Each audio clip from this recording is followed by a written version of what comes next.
Hi friends, நான் இப்போ மீஷோவில் ஆர்டர் பண்ண kids T-shirt and short set பற்றி தான் ஒரு ஷார்ட் ரிவ்யூ சொல்ல போகிறேன். என் பையனுக்காக இந்த செட் வாங்கியிருந்தேன். நான் இமேஜில் பார்த்த மாதிரி மெரூன் கலரில் க்யூட்டாக பிரிண்ட் இருக்க செட் எக்ஸ்பெக்ட் பண்ணேன். ப்ரைஸும் ரொம்ப சீப், ஜஸ்ட் 87 ரூபாய் தான். ஆனால் எனக்கு வந்தது பிளாக் கலர் செட், அதுவும் வேறு டிசைன். ஃபஸ்ட்டு கொஞ்சம் டிசப்பாயின்மெண்ட்டாக இருந்தது.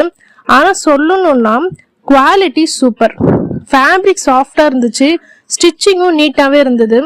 குட்டி பசங்களுக்கு போடுறதுக்கு ரொம்ப கம்ஃபர்டபுளாக இருக்கும். டிசைன் மேட்ச் ஆகல, ஆனால் 81 ரூபாய்க்கு இது நல்ல டீல் தான். டெய்லி வேர்க்கு பர்ஃபெக்டாக இருக்கும். மீஷோவில் கொஞ்சம் லக்கும் நம்மளுக்கு வேணும், அப்போ தான் நல்ல குவாலிட்டியான ட்ரெஸ் வரும். ஸோ ஓவரால் என் ரேட்டிங் 3.5 அவுட் ஆஃப் 5. குவாலிட்டி கேட்டிங்கன்னா நான் கண்டிப்பாக நல்ல குவாலிட்டி தான் சொல்லுவேன். டிசைன் மட்டும்தான் எனக்கு மிஸ் மேட்சாக வந்தது. ஆனால் இந்த ப்ரைஸ்க்கு ஓகே, நான் அட்ஜஸ்ட் பண்ணிக்கலாம். நெக்ஸ்ட் வீடியோவில் இன்னும் இன்ட்ரெஸ்டிங் ரிவ்யூலாம் நான் தரலான்னு இருக்கேன். லைக் பண்ணுங்க, சப்ஸ்கிரைப் பண்ணுங்க, ஷேர் பண்ணுங்க. தேங்க்யூ, பாய் பாய்.